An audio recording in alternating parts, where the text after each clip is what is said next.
Ever picked up a gun so ugly that your first instinct was to judge it, only to be completely blindsided by how well it shoots? Yeah, me too. And today, I've got 4 of them that fit that exact bill. Let's be real. Most of us like our guns to look as good as they shoot. A beautiful walnut stock, sleek lines, maybe a bit of historic charm. But then there are those firearms that look like they lost a fight with a junkyard and somehow walked away. Rusted metal, missing parts, DIY modifications that should probably be illegal. Everything about them screams, "Do not fire." But here's the thing. These ugly ducklings, they have something to prove. So today, I'm putting 4 of the most hideous rifles I own to the test. I'll take them out to the range, send some rounds downrange, and we'll see if they can back up their scrappy appearances with actual performance. And to make things even better, none of these rifles cost me more than $200. The cheapest one? $40. Yeah, 40. So let's jump right in, starting with a gun that looks like it was held together with sheer determination and a bit of wire. Alright, first up, this Peruvian Mauser. If rifles had personalities, this one would be the guy at the bar with a black eye, a missing tooth, and a great story to tell. Just look at this thing. A walnut stock that's seen better days, held together with, get this, wire. That's right, actual wire is keeping part of this rifle together. But wait, it gets better. The rear sight? Gone. Someone decided to replace it by splicing in a piece of wood. And honestly, they did a pretty good job. The bolt handle? Modified. The claw extractor? Rusted. There's even a little JB weld action going on in the bolt, which is always a great confidence booster when you're about to fire a round. Now, despite all of this, the bore checks out. And that's the important part. If you ever pick up an old rifle like this, a simple trick is to take a cartridge and put the bullet end into the muzzle. If it stops partway in, the rifling still has life left in it. If it slides all the way in and rattles around, you've got a problem. Lucky for me, this one passes the test. Alright, time to put some rounds through it. I'm running some PPU 7x57 ammunition, 175 grain full metal jacket made in Serbia. Let's see if this thing shoots as rough as it looks. Shoots 3 rounds. Not bad at all. The trigger's a typical 2-stage, so there's some creep, but once you get past that, it breaks clean. Bolt runs fine, no issues with feeding or extraction. Let's take a look at the target.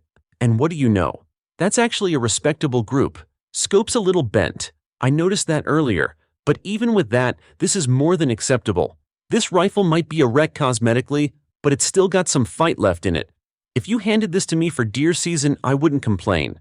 Well, maybe about the wire cutting into my hand, but that's fixable. So that's one ugly gun down. Now let's see what the next one's got. Next up is a gun that I like to call my Prada rifle.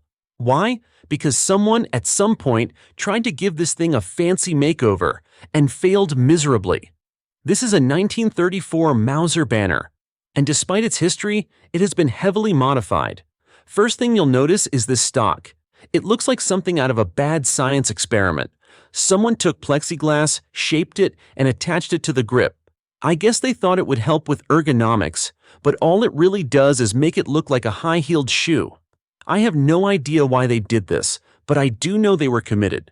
Other than that, it's got a modified military stock, a recoil pad slapped on, and some adventure scars along the wood.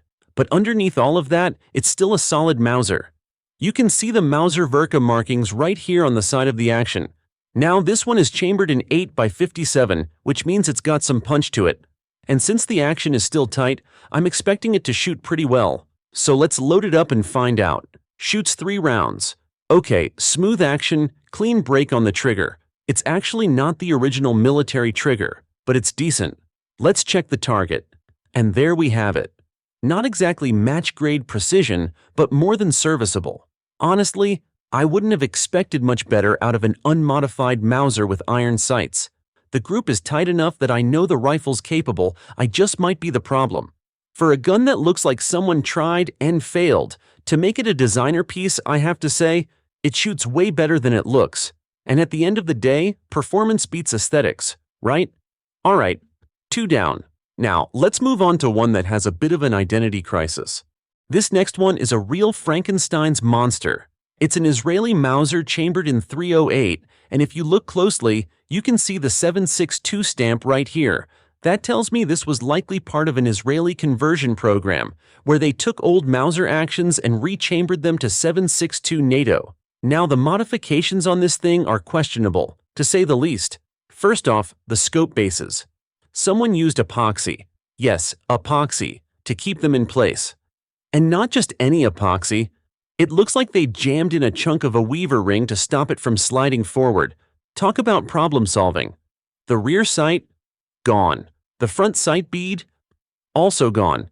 The stock has been shaved down, probably to make it lighter, but all it really does is make it look unfinished.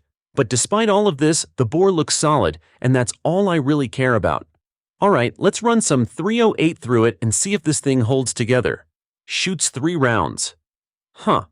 Okay, did you see that resistance when I closed the bolt? That usually means the bullet is engaging the rifling early. Some people say that's great for accuracy, but it can also mean your chamber is cut a little tight. Either way, nothing catastrophic happened, so we're good. And looking at the target? Yeah, I'll take that. 1 flyer, but that's likely on me. The group itself is solid, and that's more than I expected considering the sketchy scope mount. I gotta be honest. I went into this one expecting a disaster, but it turns out if you can ignore the janky modifications, this is actually a very capable rifle. Alright, we're 3 down, 1 to go. Let's see if the last one can keep up. Alright, last but not least, we've got one more Mauser, and compared to the others, this one almost looks normal. Well, normal for this video. It's got its fair share of battle scars, but at least it still has most of its original parts. This is another Israeli converted Mauser, chambered in 762 NATO. You can see the 762 stamp, which tells me it went through the same conversion process as the last rifle. But the cool part?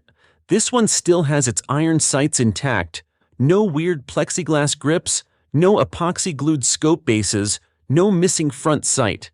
Now that's not to say it's perfect. The stock has definitely seen some rough handling and it's missing the cup butt plate at the rear. But overall, this one's the most intact of the bunch, which is saying something. And most importantly, it still has the original 2-stage military trigger. Personally, I like the military trigger on these Mausers. It's predictable, and I know exactly when it's going to break. Let's put some rounds through it and see what we get. Shoots 3 rounds, smooth. That's what I like about these old Mausers. Despite the wear and tear, the action is still slick, and the trigger is exactly what I expected. Let's take a look at the target. Not bad at all. I mean, I wouldn't take it to a precision rifle match, but for what it is, this thing shoots exactly how I'd want it to. The group is solid, with just 1 round a little off to the side, but like I've said before, that's probably me. At the end of the day, this one isn't the worst looking rifle I've shot today, but it definitely fits the theme. Another ugly duckling that performs way better than its looks would suggest. And honestly, I'd take this out for hunting season without a second thought. So that's all 4. Now let's wrap this up. So what did we learn today? Sometimes the ugliest guns perform the best. If I had judged these rifles purely on looks, I would have passed on every single one of them. But after shooting them, I'd trust any of these to put rounds on target when it counts. That Peruvian Mauser? Ugly as sin, but it grouped better than some rifles I've paid 10 times as much for. The Prada rifle? A ridiculous-looking piece of history, but smooth as butter. The epoxy-scoped Israeli Mauser? A mess of a build, but it's still shot straight. And this last one? A true battle rifle that's still holding its own, despite decades of wear. The point is, sometimes a gun's history is written in its scars. These rifles have seen action, been modified, survived who knows what, and they're still going strong. That's something you just don't get with a factory-fresh rifle off the shelf. So now, I want to hear from you. What's the ugliest gun you've ever shot that performed way better than expected? Tell me your story in the comments. I know there are some gems out there. And if you enjoyed this video, hit that like button, subscribe if you haven't already, and stick around for more, because I've got plenty more oddball firearms to put to the test. That's it for today. Thanks for watching, and I'll see you next time.